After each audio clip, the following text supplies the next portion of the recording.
Welcome back. We did it. We established the groundwork, which is the 7 Hermetic principles. And now we can get to the fun stuff. Magic. But what is magic? Well, that's the question that we're going to start to explore today. But before we get into it, let me remind you that these videos should be watched in order. So if you're new to this channel, or if you are unaware of this, I strongly suggest that you start with lesson 1 and work your way up. If you do so, these things are going to make a lot more sense to you. Okay, so what is magic? Magic is real. I define magic as the change in situations or events in accordance with one's will, which would, normally using accepted methods, be unchangeable.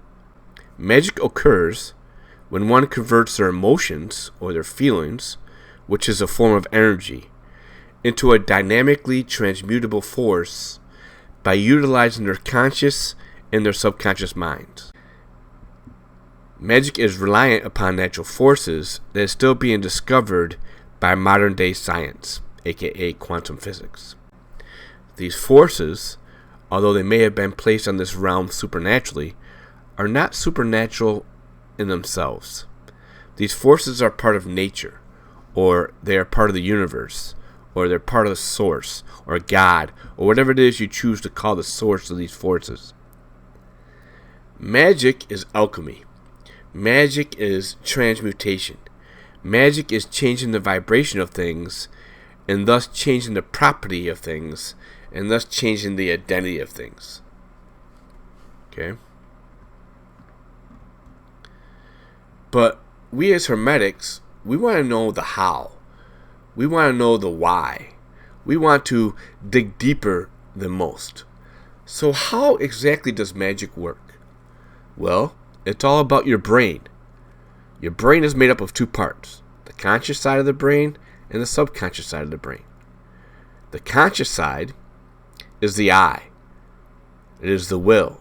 It is you. It is where reasons and values are kept. Your reasons and your values and your ideals. It's simply you. Where the subconscious part of the brain is the divine portion of you. It's the part of you that is connected to Kether, or it's the part of you that's connected to the divine, or God, or the universe. And because it's connected to everything and everyone, it is all-knowing. It is omnipresent and omnipotent. Yes, you are omnipotent and you are omnipresent. You were made in God's image. You can do all things if you just have the faith of a child or the faith of a mustard seed. We are created in God's image, and thus we can do all things that God did. Jesus, the great magician, said himself, "You can not only do the miracles I did, but you could do more." We have unlimited potential inside of us. We just need to learn how to unlock it. We need to learn how to get the I out of the way. We need to learn how to sacrifice ourselves every second of every day so that God can live in us. So the universe could flow through us. So the universe could flow through our brains and through our blood so we could perform miracles, aka magic. And that's what we're going to start studying going forward. How do we do that? Well, again, it's all about your brain. And that's where we're going to start. So we're going to be talking about magic in our conscious and our subconscious mind.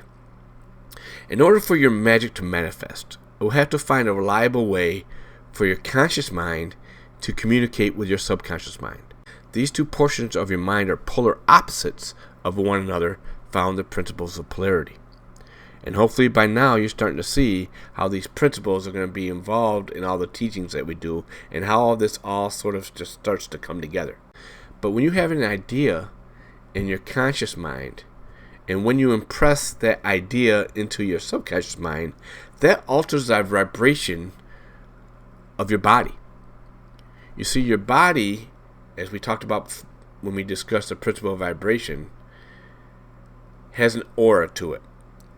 And this aura is a vibrational field.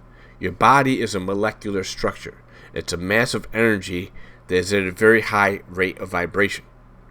Now, we need to talk about your feelings when we talk about magic as well. And we need to discuss your feelings and how it relates to your craft. Feelings are the force needed for your magic. You see, there's a void between your conscious mind and your subconscious mind. And the craft of magic is what teaches us how to jump or break through that void.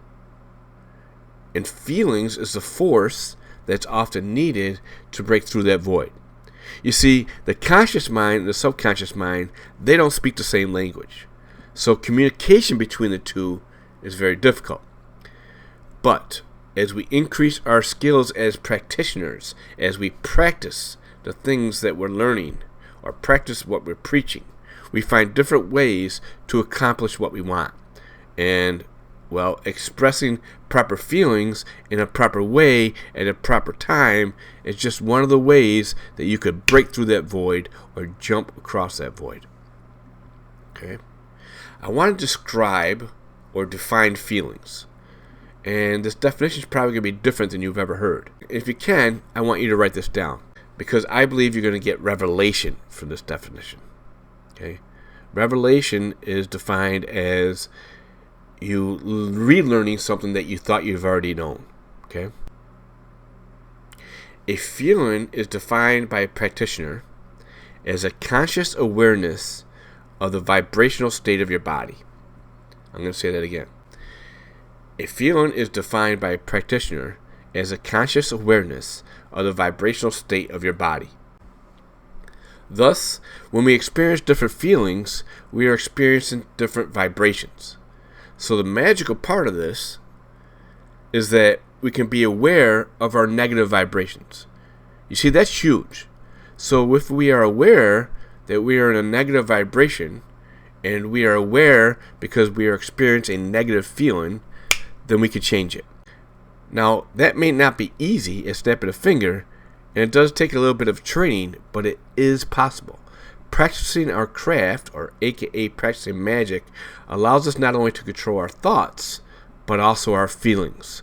We are in control of our feelings. Thus, we can change the way we feel with little practice. And if we change the way we feel, we could change our vibration. And if we change our vibration, we change who we are. If we change who we are, we change the world around us.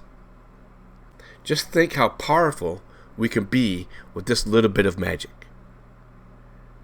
We can stay focused, and we can stay balanced through techniques you're going to learn later. Techniques such as the middle pillar ritual, which is a ritual designed to help you keep focused and keep balance. The uncrossing ritual, which is a ritual designed to remove any blockages or obstacles in your way. Also techniques such as utilizing I am statements. So we're going to learn about all those, as well as different tools that you're going to have at your disposal as we go through these lessons. And it is really a pretty simple process. But we are human, and at times we tend to make things difficult. At times we may slip and allow others to pull us into a negative vibration. But we don't have to stay there. You see, it's essential that we don't stay there. Why? Because of the law of attraction. The law of attraction states that whatever vibration that you're putting into the universe will attract the same type of vibrations back at you. You are the company you keep. Show me your friends, I'll show you who you are. Drama attracts drama. Negative attracts negative. Positive attracts positive. So when we are vibrating negatively, we will attract other negative vibrations. And that could come in the form of negative people, negative situations, negative relationships, etc. When we are vibrating positively, we will attract positive vibrations, positive people, positive situations. Okay? Now, it's important that we understand how the mind works with all this, and how the body reacts to the mind, and how the mind reacts to the body, and with our art, or our practice. It's the results that we want to change. Okay? We want something, whatever that thing is. It could be increased health, weight loss, more money, a relationship, whatever. So we want something. We have a desire, okay? We have a desire or an intent. Catch this now. Intent is the trigger that allows energy to flow to and from.